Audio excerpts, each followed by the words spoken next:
Hey guys, welcome sa Janmim TV. Ngayong araw ay tuturo ko sa inyo kung paano magpalit ng admin at Wi-Fi password, pati na rin Wi-Fi name ng inyong Converge Celcom router. Kaya kung ganito ang router ninyo ay kailangan nyong panoorin ang video na ito. So bago tayo magsimula guys, kailangan nakakonect na kayo sa inyong Wi-Fi router. At ang unang gagawin natin ay mag-open ng web browser. Kahit anong web browser ay pwede nyong gamitin. Pero ang gagamitin ko ay Google Chrome. So, itap lang natin yan.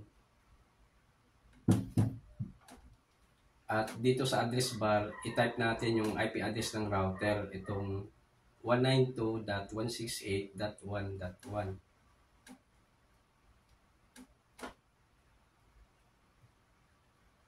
Then, itap natin itong go.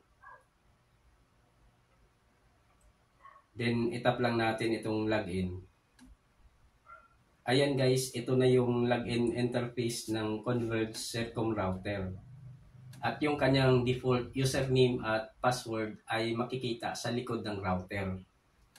So, dito sa username, ang itype natin ay support.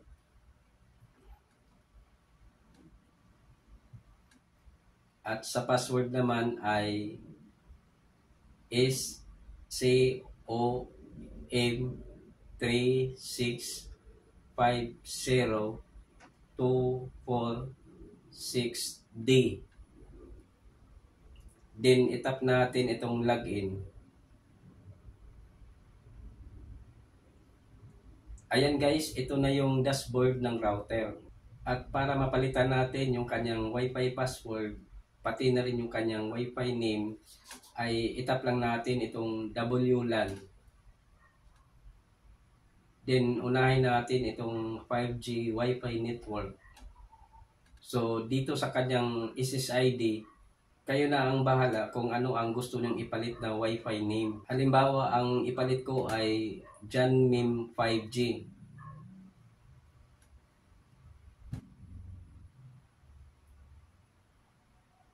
Then, pagkatapos, itap natin itong apply changes. Pagkatapos niyan ay pansamantalang ma-disconnect tayo sa router. Hintayin lang natin siya mag-reconnect ulit.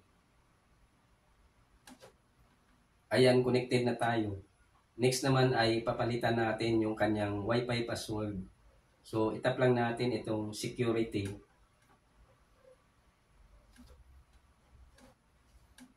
Then, dito sa pre-shared key, bali ito yung kanyang Wi-Fi password. Bahala na kayo kung ano ang gusto nyong ipalit na Wi-Fi password. Halimbawa, ang ipalit ko ay janmim_tv at 2023.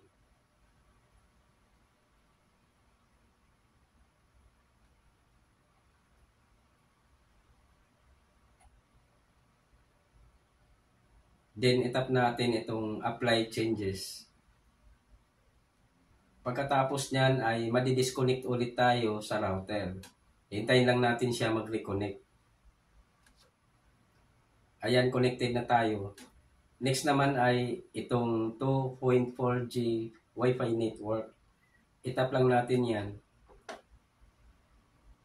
Then dito sa SSID, kayo na ang bahala kung ano ang gusto nyong ipalit na Wi-Fi name. Halimbawa, ang ilagay ko ay Janmim 2.4G.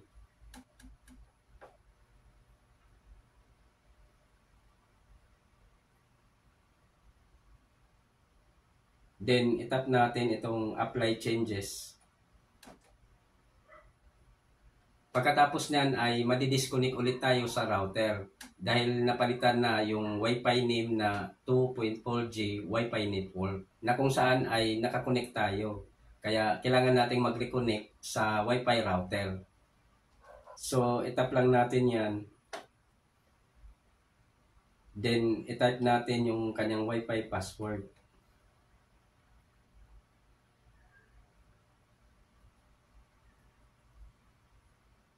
Then, tap connect.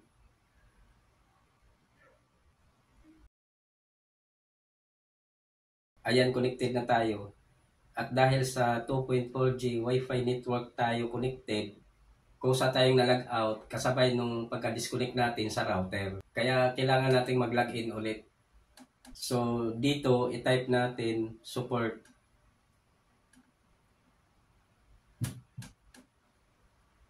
Then sa password naman is COM3650246D. Then itap natin itong login. Then punta ulit tayo sa WLAN. Then itap natin itong 2.4G Wi-Fi network para mapalitan natin yung kanyang Wi-Fi password. Then itap natin itong security.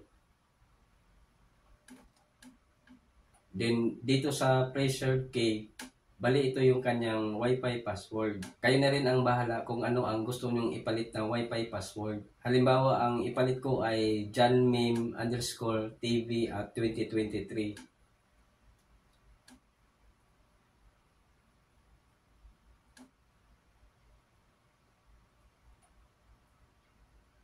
Then itap natin itong apply changes. Pagkatapos dan ay madidisconnect ulit tayo sa router. Mag-reconnect na lang ulit tayo gamit ang bagong Wi-Fi password. Itap lang natin yan. Then itype natin yung kanyang bagong Wi-Fi password.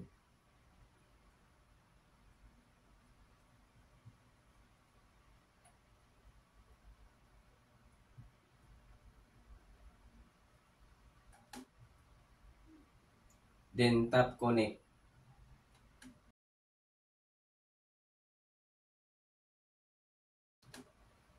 Ayan, connected na tayo.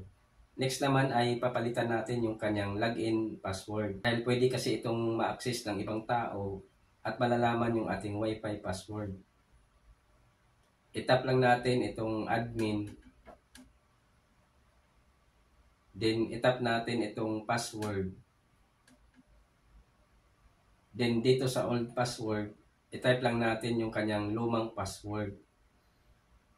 SCOM3650246D.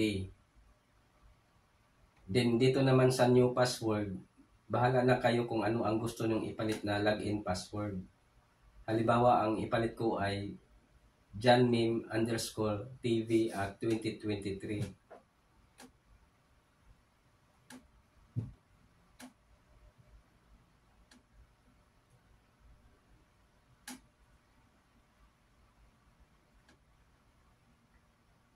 Then i-retype lang natin sa baba para ma-confirm.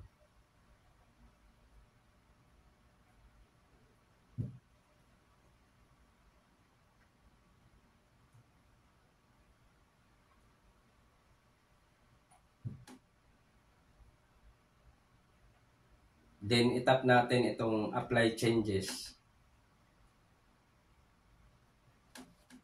Change settings successfully. Itap lang natin okay.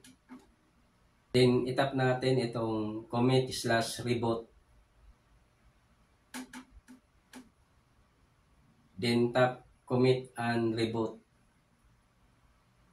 Do you really want to commit the current settings? Itap lang natin okay.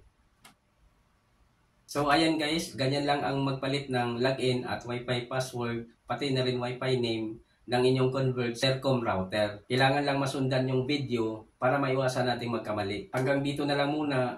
Ako po si Rodolfo Membreve Jr. At huwag niyong kalimutang mag-subscribe at mag-like at pindutin ang notification bell upang maging updated kayo sa susunod kong mga uploads na video. Bye!